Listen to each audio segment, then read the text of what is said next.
जिंदा लाशों की रात। अगली सुबह गांव में कोहराम मचा हुआ था। हवेली के बाहर अनुष्का की टूटी हुई चूड़ियां और जमीन पर खून से लिखा एक वाक्य मिला। अब बहुत देर हो चुकी है।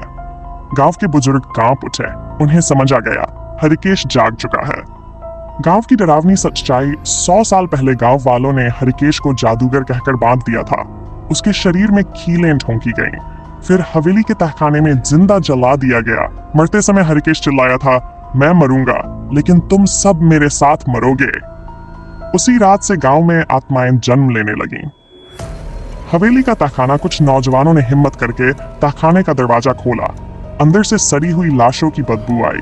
दीवारों पर इंसानी नाखूनों के निशान थे। फर्श पर एक गोल घेरा बना था।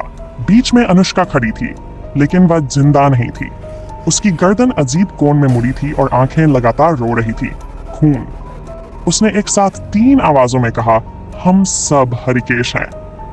राहुल का अंत। अचानक अंधेरे से राहुल निकला। उसका शरीर जला हुआ था, चमड़ी लटक रही थी।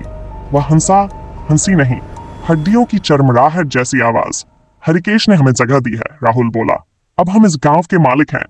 तभी जमीन फट गई। कब्रों से लाशें बाहर आने लगीं। बच्चों की, औरतों की, बुजुर्गों की। पूरा गांव चीखने लगा। आखिरी दृश्य। सुबह सूरज निकला ही नहीं।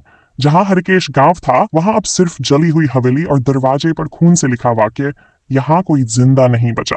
और आज भी अगर कोई उस जगह से गुजरता है तो कानों में एक आवाज गूंजती है, भागो, तुम अगले हो। जारी रहेगा। भाग जा। अगले भाग में दिखेगा हरिकेश का असली चेहरा, एक जिंदा बचा इंसान और उस